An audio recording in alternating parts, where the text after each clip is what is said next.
రవికుమార్ గారు కంటిన్యూ. నేను BC intellectual ఫోరంలో పనిచేసిన వాడిని.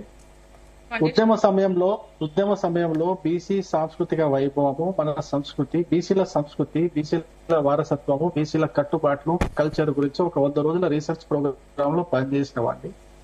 దాని తర్వాత బీసీ మోర్చా ఇంటలెక్చువల్ సెల్ రాష్ట్ర కన్వీనర్ గా పనిచేసిన వాడిని. ఇప్పుడు అధికార ప్రతినిధిగా పనిచేస్తున్నా.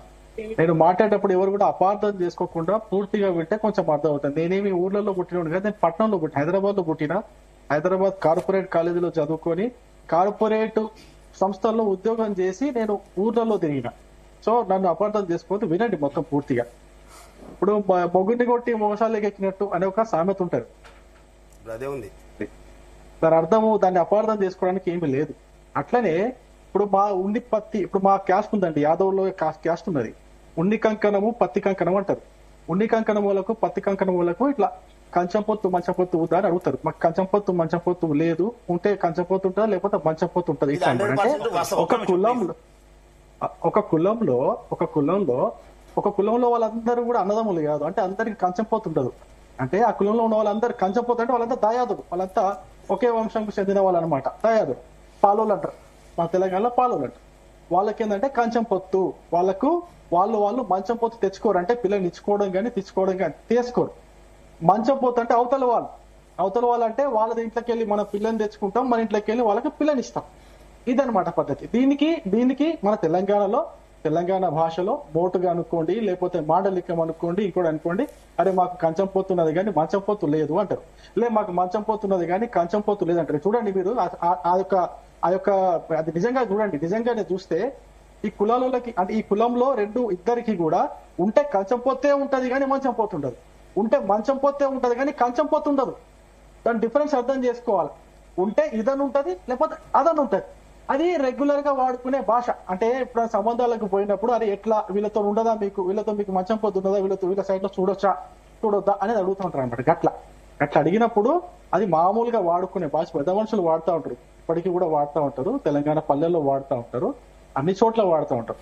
అయితే ఇప్పుడు మల్లన్న గారు అన్న మాట, ఇప్పుడు మాకేం సంబంధం లేదు ఆయనతో, ఆయన అన్న మాట ఆవిడ కవితని ఆవిడ పేరు తీసుకొని అని ఉంటే మాత్రం అది తప్పు. ఒకవేళ అట్లా అని ఉంటే ప్రభుత్వము వెంటనే చర్యలు తీసుకోవాలి. దానికి మేము కూడా డిమాండ్ చేస్తున్నాం. ఎందుకంటే ఒకరిని అవమానించడం తప్పు.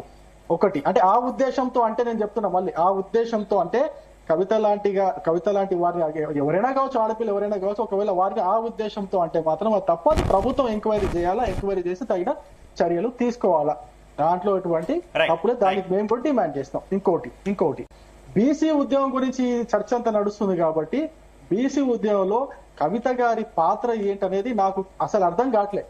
9.5 సంవత్సరాలుగా మీరు అధికారంలో ఉన్నప్పుడు మీ నాన్నగారు అనేక సార్లు బీసీలకు ఏ విధంగా వంచారో మీరు చూసుండరు. అది రిజర్వేషన్లు తగ్గించడం కాడ నుంచి స్టార్ట్ చేస్తే, బీసీలకు బడ్జెట్ పెట్టిన కాడ నుంచి స్టార్ట్ చేస్తే, బీసీ సంక్షేమ హాస్టళ్లు, బీసీ గురుకులాల్లో వాళ్ళకి చేసినటువంటి అన్యాయం, ఇట్లా మొత్తం చెప్పుడుగా మొత్తం అంతా డిస్కషన్ చేసుకున్నాం. ఇదంతా అవన్నీ ఆలోచించుకుంటే ఎప్పుడు కూడా మీరు నోరు తెరవలేదు. కవిత గారు అనే ఆవిడ ఎప్పుడు కూడా కేసీఆర్ పైన, బీసీల పట్ల, బీసీల గురించి ఎప్పుడు మాట్లాడలేదు, ఎప్పుడు పోరాటం చేయలేదు. సడన్ గా ఏమొచ్చింది, ఇప్పుడు సడన్ గా ఏమి పెట్టుకొని ఈవిడ బీసీల గురించి మాట్లాడుతుంది, ఎక్కడ లేని ప్రేమ వలకబోస్తుంది అనేది ఒక తెలంగాణ ప్రజానీకానికి వస్తున్న డౌట్, తెలంగాణ ప్రజానీకానికి మాకు వస్తున్నటువంటి అనుమానం. ఇదొకటి. అయితే ఇప్పుడు మల్లన్న గురించి మాట్లాడదాం.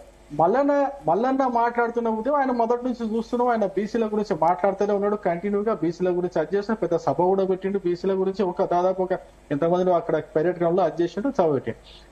అది ఇప్పుడు తను ఏమన్నా, ఇప్పుడు కవిత గారు ఏమన్నా ఆయనని హైజాక్ చేసుకుంటూ ఈ ఉద్యమాన్ని తన సైడ్ తీసుకొని పోతుందని అని చెప్పేసి ఈయన బాధ. ఈయనకి అరే ఈయన మల్లన్న ఎక్కడి నుంచి నేను తీసుకోబోతున్నా, దీనికి ఆయన క్రెడిట్ వస్తుందని చెప్పేసి ఈయన బాధలు. ఒక్క నిమిషం వీళ్ళిద్దరి బాధలు తెలంగాణ ప్రజలకు అందరికీ తెలుసు. కానీ నిజంగా ఎవరు పని చేస్తున్నారని తెలంగాణ ప్రజలకు అందరికీ అర్థమవుతుంది. ఇంకోటి లాస్ట్ పవని గౌడ్ గారు మాట్లాడేదాన్ని నేను క్లారిటీ ఇస్తా. బీజేపీ వాళ్ళు ఎప్పుడు కూడా ఏ పార్టీ పైన కావచ్చు, ఏ పత్రికా విలేకరుల పైన కావచ్చు, ఏ జర్నలిస్ట్ ఆఫీసుల పైన కావచ్చు, స్టూడియోల పైన కావచ్చు, ఎప్పుడు కూడా దాడులు చేయలేదు. మీరు ఏదో ఛానల్ పేరు చెప్తున్నారు, అది నాకు కూడా తెలియదు. మరి ఏ ఛానల్, ఎక్కడ ఛానల్ నాకు కూడా తెలియదు. నేను కూడా ఆ పేరు ఎప్పుడు వినలేదమ్మా. ఏమైనా దాడి చేస్తుంటే అది అంత మరి ప్రముఖమైన ప్రాముఖ్యమైన విషయం అని నాకు కూడా తెలియదు, నేను కూడా వినలేదు మీరు చెప్తున్నారు కదా. కానీ బీజేపీ వాళ్ళు ఎప్పుడు కూడా ఎక్కడ కూడా Right. ఇట్లా Okay, ప్రజాస్వామ్యం okay, ఎప్పుడు దాడి చేయలేదు. దాడి చేసింటే కాంగ్రెస్ వాళ్ళు చేసింటారు, లేదా మీ బీఆర్ఎస్ వాళ్ళు అనేక సార్లు చేసింటారు. మాకు మాత్రం అటువంటి సంబంధం. రైట్, పావని గౌడ్ గారు చెప్పండి.